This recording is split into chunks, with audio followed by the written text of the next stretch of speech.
And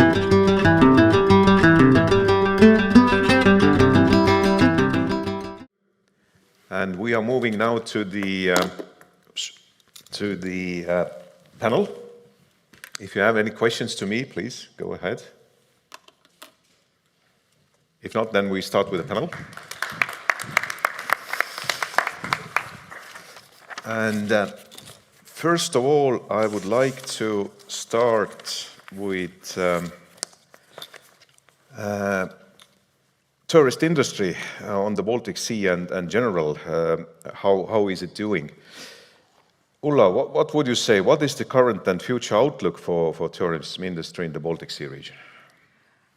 Yeah, thank you. We had the pandemic and it stopped it all. So of course we are first of all recovering from that, which happened quite well, and then suddenly there came the war.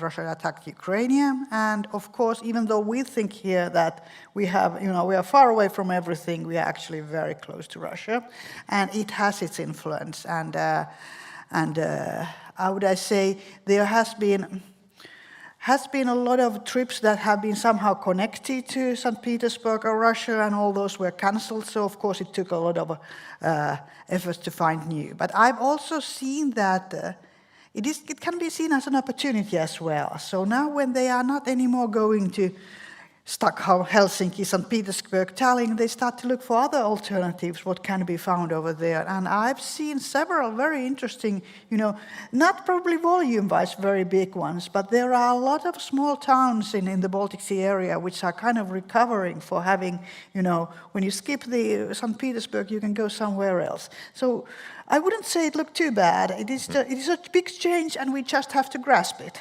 All right, good. Ain, what is your view? How are we developing?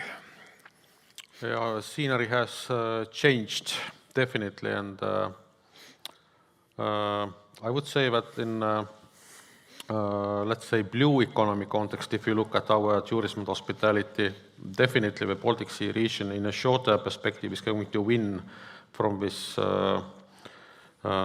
crisis going on in south of Europe, actually during the peak season. But it's not going to be a very big and long party, because the Baltic Sea eventually will also get a little bit unswimmable during very long and hot summers. And at the same time also, I would say Finns are also not very happy, because we are going to lose snow in the northern parts of Finland due to this warming up process again. And definitely, like with Denmark, Poland, and this kind of belt in a longer perspective is likely to become the winner in this situation. So definitely there are things where you put blue economy and tourism on the same, let's say, table, and then you see things happening which keep us intrigued for quite a long time, I would say.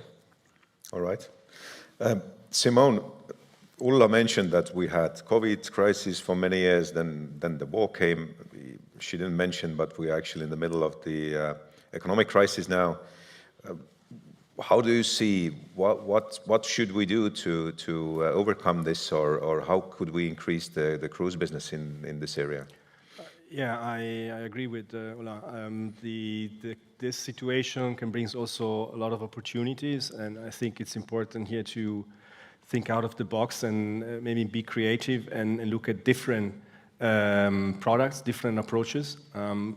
Just an example, we increased calls in Hamburg. Calls are the time that the ships visit the city. After the pandemic, of 30%.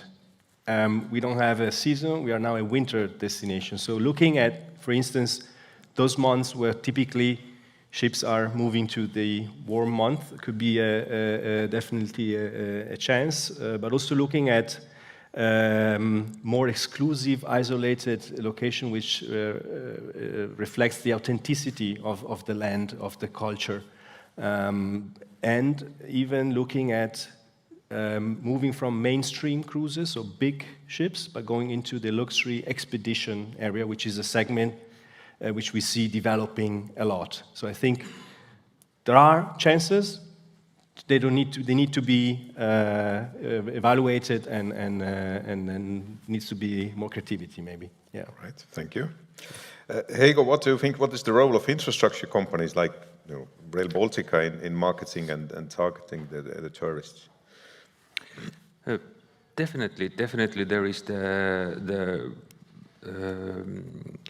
infrastructure manager role to be in line with the tourism sector as such, because I would say the end user of the tourism, who is the client of this sector, and also from the infrastructure side, as they are using everyday the station, airports or ports.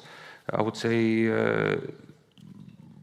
we need to sort of provide at the same level of quality on each of the part of the chain is the one thing, because I think the expectation also from the passenger side or the user side is that I try to put it in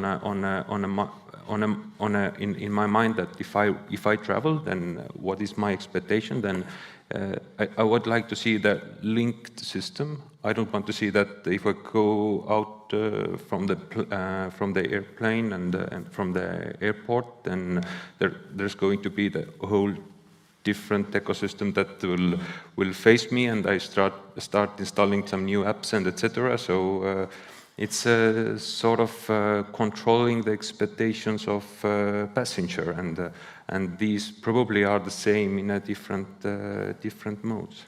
Yeah, I definitely agree with that. That the easier you make and the more pleasant is the facilitates and everything that you are moving on, is that the more it will the passenger numbers. So moving to the being more sustainable and going to Ulla again, is this an opportunity for the marine industry or in the Baltic Sea region, or is it a little bit limiting our growth? And I would even say that is climate neutral shipping even possible? I would like to first answer your destination and then to the shipping. All right. Yeah, because the COVID time learned us something. I noticed that many people, when they were not able to anymore fly over to Thailand or to Italy, they started to look around for the local places. And personally, I found the islands, I think Saaremaa and Hailuoto, and very, very nice places where you didn't have too many people there either. So this is the challenge, how we can preserve this special atmosphere of those locations while still the volumes are growing, and we are, people, I see many people not anymore, they have found their ways also locally and nearby, and this trend of land travels, that people are not flying, we talk about fly shame or something, it is growing, so people are looking for local areas. So this is a big opportunity, which I would like to be gathered and valued and taken. But of course it also involves that people are taking when they are on land base, they are traveling a lot on the vessels and the Baltic Sea vessels. And I've noticed, I'm contacted almost every week for somebody asking me that what is the most environmental ship I could take? And then I answer the person, it depends on what you calculate. I can give you any answer, they're all right. So this is one of the big challenges, that how we can put this inside Baltic Sea traveling on the vessels, to have the green label and to agree on the ways we calculate it, because now every shipping company has a different way. Very good answer, thank you. How about you, Simon? Is the cruising the same? Is it possible even to have 100% sustainable cruising? I think the question is not if, but it's when. Okay. So that's my opinion. On one side you have the IMO regulation, which clearly said 2050. On the other hand, if we look at the past 3-4 months this summer, where very ambitious initiatives have already gone on, and I like to mention, for instance, MSC Cruises has done the first industry net zero voyage between Saint-Nazaire and Copenhagen with the new flagship, the MSC Euribia. But also Royal Caribbean has announced a 3-month test with biofuel. Same as done Celebrity. We have Norwegian Cruise Line and Hurtigruten, for instance, that have already announced their first net zero ship concept by 2030. So, I mean, these are clear examples of what the industry is doing, and therefore the race to net zero has started, and the industry is actually setting the pace if we look at the technologies that they are bringing up to the market. Very good. What is the role of academic sector in making shipping sustainable? That's a million-dollar question. Yeah, I think academia actually needs to be a little bit like a sparring partner in boxing, but not only throwing up new cosmic ideas, but also at the same time kind of challenging industry in its development. So basically providing not only new ideas, but at the same time trying to tell the industry, okay, how these ideas should or could be implemented at the same time, and also what are the risks they should be considering. So in a way, academic life in this sense should be much more closer to reality, more application, not so much coming up with some, cosmic things. We've been there, we've done that. Now what's needed is application, actually. Yeah. And then it's not only in regard of industry, also academia need to be in this context of sustainability and green and blue development, kind of challenging the public sector as well, influencing their decisions by asking certain questions or making certain statements, because this is also the role of academia, not to be the pet dog, what everybody likes and everybody's happy with, but actually we need to be, let's say, a little bit uncomfortable for our partners in this sense, not only being nice and likable. Yeah, I totally relate to that in Estonia we talk a lot about this, that the science should be implemented in the real world, and there should be real profits coming from that, and these should be invested back into the science. Heigo, do you see the common opportunities for marine and rail sector in tourism? And we all know that rail is compared to car, for example, much more environmental friendly. But how could you connect this with maritime tourism? I would say that it needs to be think from the user perspective, as I started also and mentioned in my presentation, that it's not only the section you're using, the rail, and you create and you take the full sustainable transport mode over there, and then going into the vessel, and it's totally different. So it's I would say that they needs to be presented or addressed to the end user as a whole journey or the whole chain, because actually from passenger perspective, I'm not so sure that the passenger will want to know in the kitchen side of how the vessel is working based on which fuel and etc. They have bought some kind of experience, and they want to feel that this experience is sort of under control. And if something is changing, for example, from some part of this transport chain, then the passenger needs to be ready for that. So I would always bear in mind this the persona of the future traveler, no matter whatever the reason is. So I think this is something that operators and IMs or infrastructure managers should think about. But in addition to this educational part, I really also just wanted to add the comment about the role of this sector is because there is so much information currently about this Green Deal and being green and blue, as you already said that. And I also been in TalTech several times, and the main benefit what is helped over me, for example, is this given the context, given the boundaries of the system, and I think this Green Deal from the transport sector also needs to be addressed in sort of in a frame somehow that is it's well understood by each of the participant, that this is how we understand what is sustainable and what is not, because the information that we got from the so-called Google is what we are looking for. Whatever you put the keywords, you get the answer. So it's so much information, and I think the educational part or the university or school side, they will give the context, they will collect the right data and will try to sort it out. Yeah, and this maybe also gives the insight what actually is sustainable. Like you said, that LNG is not that sustainable. It's a little bit helping, but it's not a long way to go. All right, but moving back to Ain and the academic view, Ain, what would you say? What does the sustainable tourism infrastructure involve? First of all,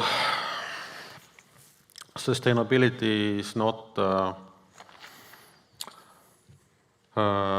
something you need to consider as a kind of side effect or something that has to be there because everybody expects to be there. I would say that fully sustainable tourist infrastructure means that sustainability is the precondition. So if you, during the planning stage, discover that it's not going to be very sustainable, there are going to be risks and problems, then I would be happy to see a project which actually stops there. Let's not do it, because only then we can be really sure that this is going to be sustainable by not doing this thing.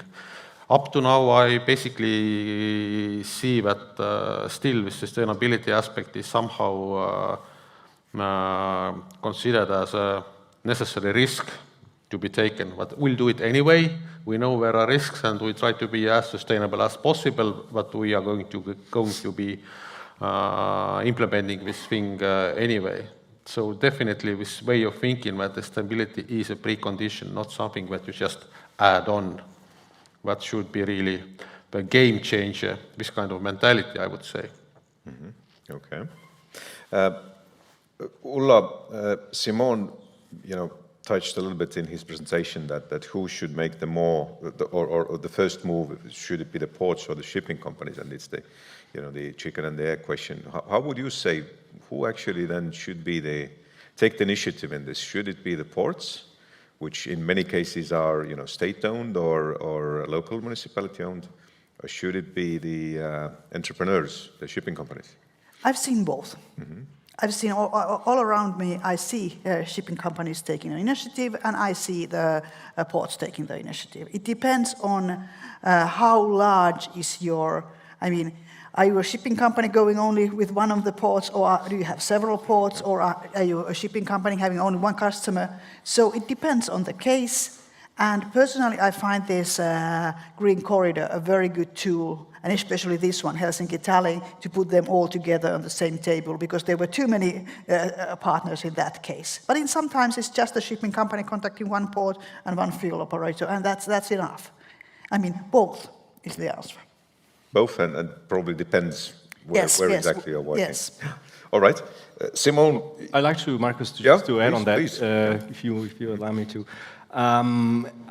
Well, basically, this is something that maybe none of you knows, but only 40% of the time spends cruise ships in the port. 60% it's on the sea. So based on that, it's not only the port and the cruise lines, but it's also the suppliers. There's the shipyards. This is an effort that has to be taken on a global scale. So we always talk about ports and cruise lines, but here e-fuel, biofuel needs to be made available. So you need to involve everyone. It just simplifies just to say, the chicken and the eggs, the ports and the cruise line. But it is an industry effort that has to be combined and has to be, basically discussed and then communicated. So, yeah. Very good. What other roles could ports have in sustainable cruising? You now are doing a lot in onshore power. What else could be the targets? Well, I mean, the availability of e-fuels on a larger scale will be the challenge of the future. A very tough challenge, I would say. But if we look at the terminal operations and ports, we look a lot into how can we reduce our impact, on the operation. For instance, we discuss about the usage of solar power. Connecting charging station for e-vehicle, we use e-forklift. So it's not only about providing infrastructure to the vessel, but also optimizing the energy efficiency of the terminal and the energy needs of the operations, and that's something that each port should assess, and that's what we do. What fuel is most important for the Hamburg, or what are you betting on? Well, Hamburg has invested a lot in hydrogen. They want to become a hub for the northern part of Europe. We're talking about future. But in terms of risk and assessment, I think it's very important that each port runs and do their own homeworks in terms of being able to provide LNG, methanol, and that this is what we do. We want to be a player in each area. There's no one single solution right now, and therefore ports need to really open up the view and when they do assessment, to run them for different technologies. Okay. Ain, you wanted to comment on that? Yeah, I have actually two comments. First, concerning what kind of developments we are going to be seeing in tourism around here. I would say that as little impact as possible is going to be the key word, meaning that we are definitely going to see so-called pop-up culture, meaning that we don't build so much any more facilities for providing experiences, but basically we just come for this particular experience, we do it, and then we leave, and there is no built environment for that needed actually. So this seems to be definitely a thing happening. And the other thing, where successful tourism infrastructure also means that the success is also defined by how well the local community has made aware of what it actually entails for them as well. Because, for example, just one example related also to Rail Baltic, in Pärnu station at Papiniidu, it's going to be from present city center like 3.5 kilometers the distance. And everybody's talking about the railway station, but actually we know that it's going to be the new heart of Pärnu. But the local community is not aware of it. And I really feel that we should be talking to the local community already, that guys, when the Rail Baltic opens, there are going to be 2 city centers in Pärnu. All the logistics, all the mobility, everything will be changed. And they really need to get prepared for that also in their mental way of addressing their cityscape, city space. Because when it's going to happen, there's going to be a lot of emotions again. And so we better start talking now about these things. Very good point. Heigo, you want to comment on that? Yeah, I just wanted to point out that actually this is the main heart or the main focus what we want to address also to the whole sector that is somehow involved with the Rail Baltica. Because what we are currently focusing is to design and construction. So we are very focusing on delivering the infrastructure as such. But as it was mentioned, this is totally another world, that if the operation really starts, then there is operators, there is the fleet owners, there is state authorities. We actually have put it up the whole manual for example, for Estonia, Latvia, Lithuania stakeholders, that who needs to be ready. And I think these are the questions that the local communities or local municipality will be addressed at the near future, that, hey, look, maybe the reality is happening and rails will be on the ground at some point. So, actually it's not so far as we currently expecting the 2030 the first operations. Then someone really needs to think about how it influencing the environment of the city and etc. So this is the right point to focus. I'm very much looking forward for that, because I think till now it has been a question that will this be built at all? Exactly. And now when we are 100% sure that this will be ready, at least maybe at 2030, maybe a little bit later, but the financing is there, and it is the task to build it. So we should start to think further from there now. All right, then moving to how to balance the growth and the sustainability. Ulla, are the stakeholders equally interested in green translation in tourism, and how to encourage the transition through collaboration with stakeholders? I was in a seminar last week, and there was a panel, and one of the panelists says that the only green the shipping is interested is dollars. And I do agree. Mm-hmm. I totally agree that shipping companies should be making profit. But they should not look the profit of the next term. They should look the profit how they will be marketed in 2030. And if they're interested about that, they have to be now interested about the green shipping, because there will not be anything else. So, I mean, there is no balance, there is no trade-off. There's only money. And if you want to be in a market, you have to be one of the forerunners in green transition. Very good. So actually you can make money even being green. I mean, there's no other way you can make money. Yeah. I totally support you on this. I can't say which one was it, but when we presented this idea of the green corridor, Helsinki and Tallinn, then we approached all the three companies, and one of them said that, yes, can we do it, but only between us, so we don't take the other shipping companies. And we said, no. All right. Ain, but the same question to you, is everybody still, equally interested in green transition, or is this something that some want to avoid? You mean in tourism sector? Yeah, if we take all the stakeholders, I think by now everybody more or less has understood that there is no way of avoiding it. Definitely green is the only way, or blue is the only way actually to go further. And our question is that how do you actually get these people on board also mentally, because what has happened first when we started talking about these environmental issues and sustainability issues, it was a little bit like we were scaring people or making some threats or something that you should behave, otherwise things go badly. And now we see that it didn't really work. Everybody's so upset. There are a lot of emotions. There are small businesses like really wondering, how do I deal with all these requirements and expectations and stuff like thrown at me.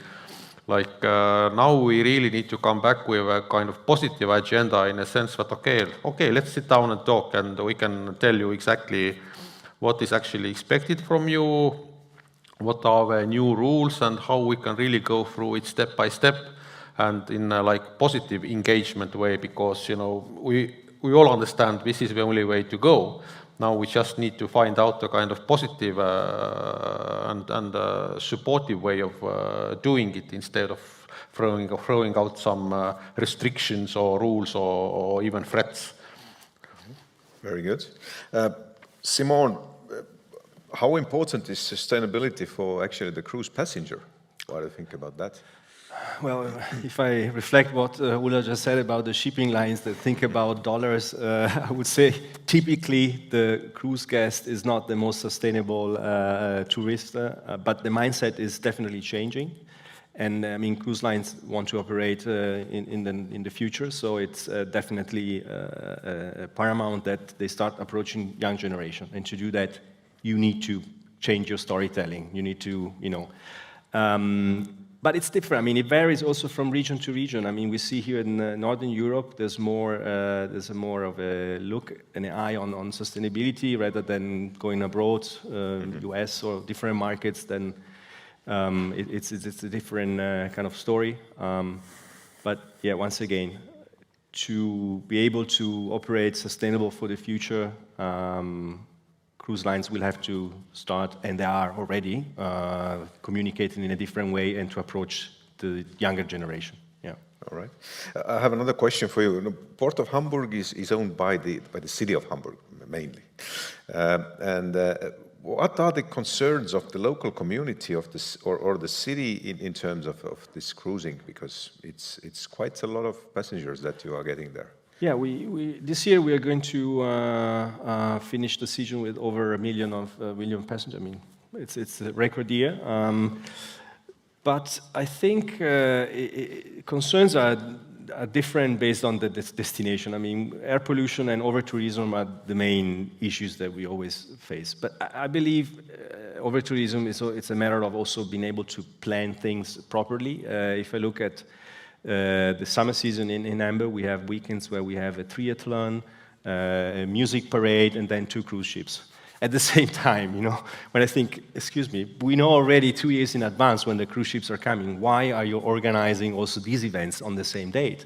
And the first things that citizens and tourists say, oh, cruise ships are here, that's why the city is overcrowded, you know, which is, it's wrong. It's the wrong approach. So sometimes it's a matter of organizing and planning things in a different way. The example of Dubrovnik and other destinations in Southern Europe is quite clear. Once you manage to have a plan and to differentiate the arrival of the ships in a certain destination, then things are different. But I was mentioning about the economical impact of the industry on the city. Those are data that always bring people looking.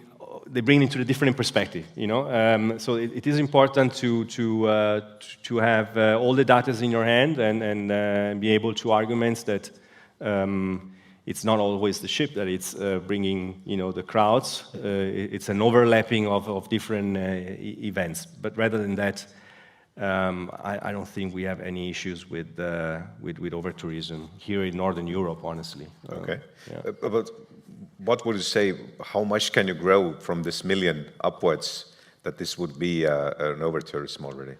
No, I think we're getting to a size where I don't see any potential anymore to growth, because we are now a year-round destination with regular calls in winter. So where we can differentiate is maybe by attracting different customers and looking at into river cruising, for instance, which is a booming sector. Looking at, I was mentioning before, the luxury expedition segment. So moving from the kind of a mainstream going into more of a high-end tourism. I guess that's something that most of the destination here in Northern Europe can look at, and also what we are trying to do in Hamburg. Mm-hmm. Okay, thank you. Ain, you wanted to comment on that?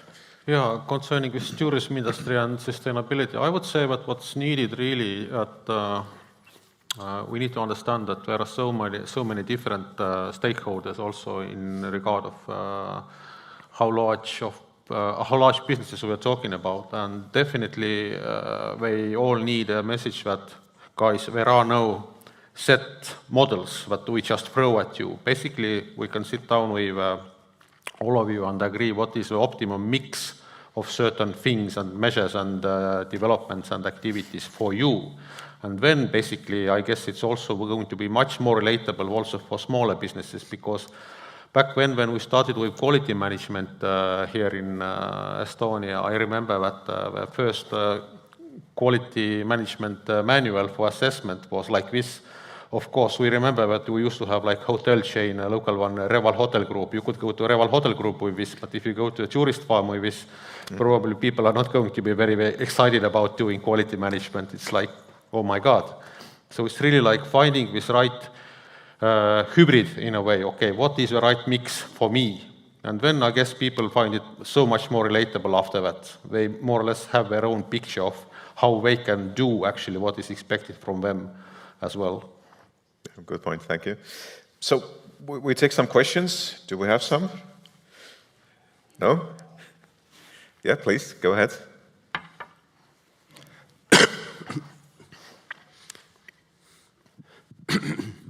Thanks.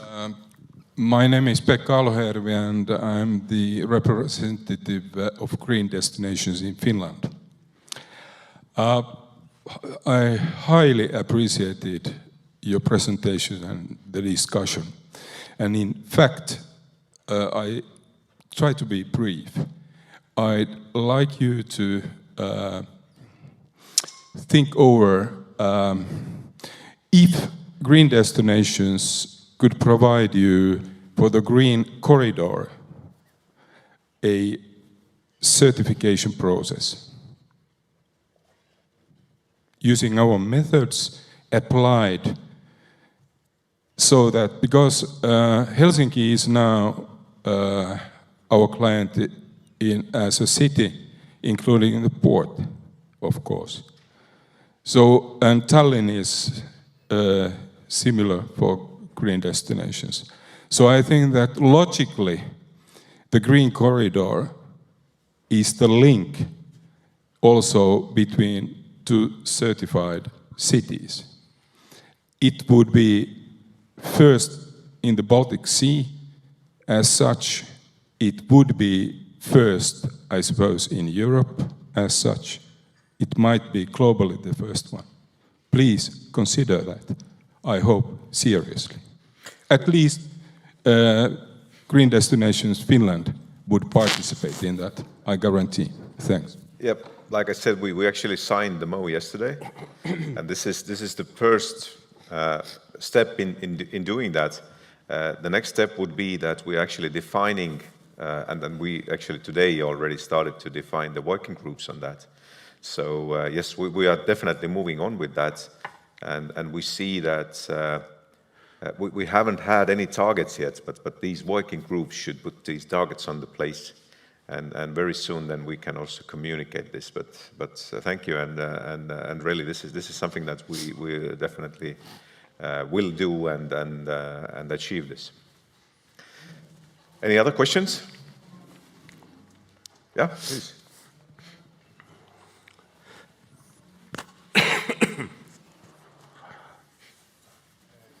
Yes, you asked about the impact on the local public in Hamburg.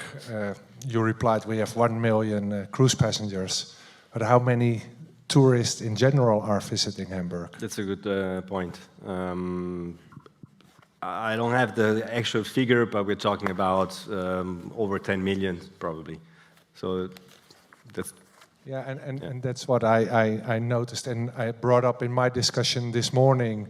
In the whole of Europe, there are, in 2019, 750 million tourists and only 7.9 million cruise passengers. Good point. And you can reflect that on almost every destination. Cruise passengers is only 1 to 2% of the total influx of tourists. So somehow everybody is focused on the cruise passengers for a reason, and I think several topics are very good reasons. But I think it's a much broader discussion and much broader problem than just cruise passengers. Thank you for this point. Anybody else? Yeah, please, lady. My name is Marta. I come from Pomorski region, and following this answer, I'd like to ask Mr. Simone from Hamburg. You showed beautiful photo of celebration, of cruise celebration, and two connected questions. Do you have any? Can you show any other CSR activities of port dedicated to local community? And do you cooperate with tourist organization? Yeah. Yeah, we have a cruise association in Hamburg, which is a very important stakeholder because it connects the private interested to the public, sort of saying, and we work very close with the tourism board. We have regular meetings. We have also budgets. We share a budget together to do activities. So the engagement and the cooperation at stakeholders level is very strong. In terms of activities, as the Port of Hamburg is in the heart of the city, it is very important to bring the port to the local community and open the port to the local community. And that's what we have been doing in the recent years with events, concerts, driving. And that's what the port also does once a year with the big anniversary, the Port of Hamburg in May, which it's full of ships. So it's a very good point. It is very important to have the community involved in the port activities because the ports belong also to the residents, to the city, and this is what Hamburg is doing. Yeah. Thank you. We can take last question if there is any. If not, I thank you very much for your attention. I thank you all the panelists. Thank you.